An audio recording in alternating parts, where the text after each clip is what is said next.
In this video, we're going to take a look at actually performing a hypothesis test of the population mean with a known population standard deviation. We're going to perform what is known as a z-test, which we'll get into more information about that a little bit later. So throughout our next several sections and videos on performing hypothesis tests, we're going to have the following steps that we're going to run through with our examples to make sure that we get everything right and everything's going to be okay. First up is to check the assumptions, and different hypothesis tests have different assumptions that must be met before you can perform them. And if you perform a hypothesis test without making sure the assumptions were verified first, your results could not be correct, which could be pretty severe depending on the seriousness of the hypothesis testing. State the null and alternative hypotheses after that, which we looked at in our first video for this section. Then we're going to determine the significance level. And again, once you determine the significance level, you can't change it after you obtain the results of your sample. So for instance, if we get results for our sample that maybe our boss or company or client or whoever is paying us for, and it doesn't agree with necessarily what they wanted it to be, we can't change our significance level after the fact. So doing so is unethical and could lead you into legal hot water if it's the ramifications are serious enough. So once you determine your significance level, just keep it at that. The most popular significance level is 5%. So although you can have whatever significance level you want, most of the reporting you'll see is done at the 5% significance level. So alpha would equal 0.05. Then from there, you can either calculate your p-value, your test statistic, or determine the confidence interval. So the nice thing is you have options. Most statistical software will give you the p-value and or the test statistic, and you might have to do a separate sequence of operations and button pressings to get a confidence interval, or it might give you all three of them and let you decide which one you want to use. I personally like the confidence interval method for hypothesis testing because it gives you a range of values which you might be able to get a better idea of where for instance, your population mean might actually be if your confidence interval is significantly above where that hypothesis or that proposed mean might be. So that's just my personal preference. So your results may vary. Please keep in mind, though, if you're performing a left or right-tailed test, if you're going to use the confidence interval, either use a one-sided confidence interval or calculate z sub 2 times alpha for your confidence interval. So remember, confidence intervals normally are alpha over 2. So if you double that result, then, for instance, a 5% significance level, if it's a one-sided test, a left-tailed or a right-tailed, you're going to want to not use a 5% significance or significance level for alpha for your confidence interval. You'd want to use a 10% if it gives you the traditional one. So again, a lot of statistical software will take care of that for you, but I just wanted you to be aware. And then finally, based on your results that you get from either your p-value, your test statistic, and or your confidence interval, state your conclusion. So we're going to look at three methods of hypothesis testing. We'll probably break this video up into a couple videos for examples, so it doesn't go too long. But we'll look at using the test statistic and critical value approach. We'll look at the p-value approach, and we'll also look at the confidence interval approach. Okay. Now, again, we're going to be, for this particular video, looking at hypothesis testing, performing what's known as a z-test, where we're trying to gauge what the population mean might be, but we are confident of what the population standard deviation is.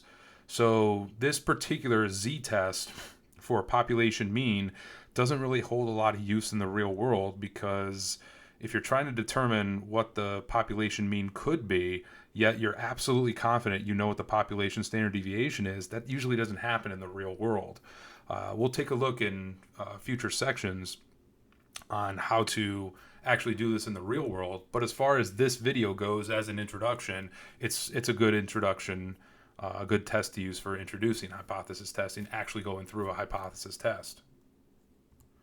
We're also going to assume for these ones, again, checking our assumptions, that we are looking at a simple random sample, or we have a sample size of 30 or higher is obtained, and also that the population is normally distributed, because for a z-test, you have to have a normally distributed population, and then at least a sample size of 30 is usually pretty good. So, or a simple random sample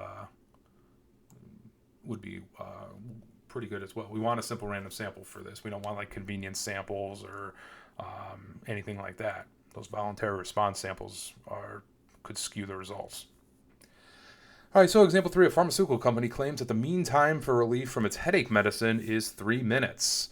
A sample of 50 pills is obtained and the sample's mean is 3.1 minutes. Assuming that the population standard deviation is 0.35 minutes, test the claim that the mean remedy time is different than 3 minutes at the 5% significance level. So alpha is 0.05, and that's a very common significance level for hypothesis testing.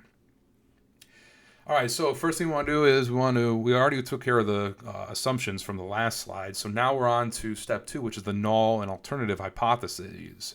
So the null hypothesis is the one that involves equality for the population mean in this case. And in this case, we're saying the mean time is 3 minutes. So our null hypothesis is that the mean is 3 minutes. And the alternative hypothesis in this is it's just different than 3 minutes. So the alternative hypothesis is it's not equal to 3 minutes. So our null hypothesis that the mean time for this headache medicine is 3 minutes, and the alternative is not 3 minutes. Again, different than 3 minutes, not necessarily less than 3 minutes, not necessarily greater than 3 minutes, just different than 3 minutes, not equal to. So this is a two-tailed hypothesis test. So we're going to first take the test statistic and critical value approach. Again, all three approaches, test statistic, critical value, the p-value, and confidence intervals, should all yield the same conclusion. So it won't really matter which method we use for this, but we'll start with the test statistic and critical value method. So in this approach, we're going to compute the z-test statistic, the z-score, like we've done in the past, and see if it falls in the acceptance or rejection region. Actually, I shouldn't call it the acceptance. It should be called the non-rejection, because, again, we don't accept the null hypothesis. We just don't reject it. So for 95% of our values within the mean, or a 5% significance level for a two-tailed test, our critical values are negative 1.96 and positive 1.96. And again, we can get this by using our normal distribution calculator here and plugging in the right numbers and getting the total area here is 5%. So the total area in red is 5%. The area not in red is 95%. And then, again, our critical value is negative 1.96, positive 1.96. So we calculate our z-score for our sample, and if it's either less than negative 1.96 or greater than positive 1.96, we're going to reject the null hypothesis. If it's in between these two values, then we won't reject the null hypothesis. So our z-score is for our sample is our sample mean minus the population mean divided by the standard error, which is the population standard deviation divided by the square root of the sample size. So plugging in the numbers, we get 3.1 minus 3 in the numerator, and our standard error 0.35 divided by the square root of 50. And we get 2.02. So 2.02 is right about here, which is greater than 1.96. That falls into our rejection region.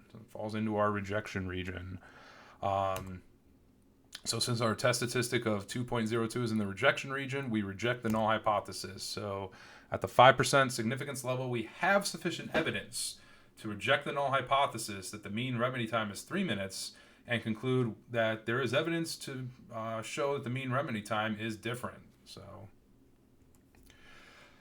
p-values, we can obtain the p-value for our sample by computing the total area associated with our z test statistics. So we take, for a two-tailed test, we got a test statistic of 2.02.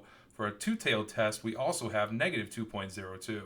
The p-value is the total area in orange. And here it says the p-value is approximately 0.434, which again we can get if we go to our normal distribution, and we'll just run this, and we're working with z-scores, and we're trying to find the area outside of two scores, and outside of two values, option 4. And the lower z-score is negative 2.02. The higher or upper z-score is positive 2.02. And here is our p-value, 0.0434. So our p-value is 0.434, 4.34%. So that means that, again, assuming that the mean remedy time is 3 minutes is true, then our chances of getting the results that we got in our sample, something that extreme or more, is only going to happen about 4.34% of the time. Now, the significance level is 5%, and that means that we're going to reject our null hypothesis if our total probability for our sample is less than our significance level. So this is, again, the significance level is like the cutoff point for anything less than it, then that significance level would get rejected. So our results are statistically significant because they are less than the 4.34% is less than the 5% significance level cutoff, and thus we reject the null hypothesis, and it's the same paragraph as before. All right. So for our p-value visual interpretation here, we had our original values of negative 1.96 and positive 1.96 in red.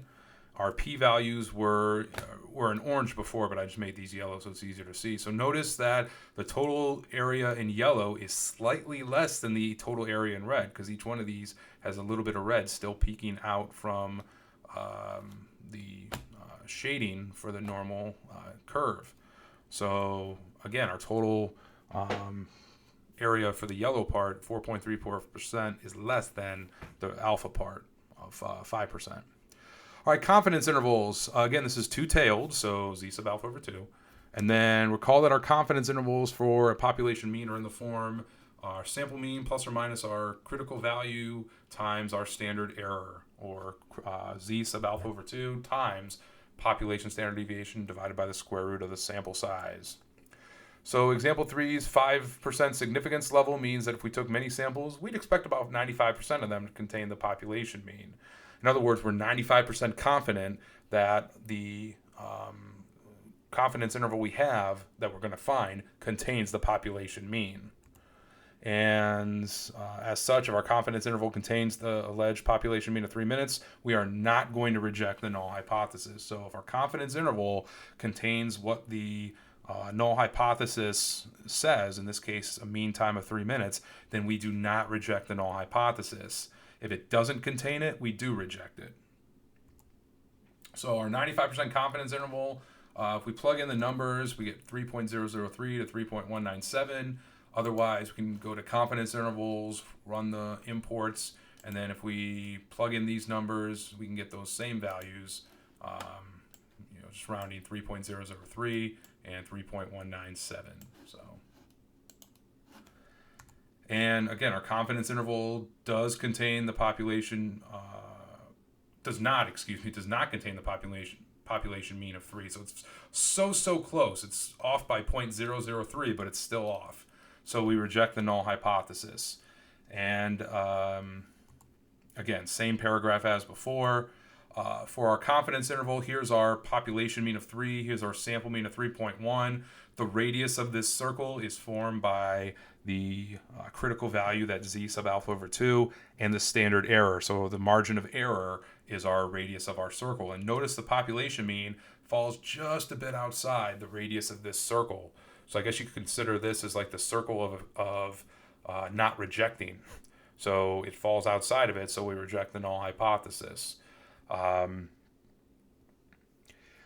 In terms of what we think the population mean might be, notice our 95% confidence interval here is completely to the right of or above the value of 3. This suggests that the population mean time for this headache medicine might actually be longer than 3 minutes. So again, that's why I like the confidence interval method, because it does give you some sort of, especially for two-tailed tests, it does give you some sort of direction as far as where you might want to think the actual true population mean might be.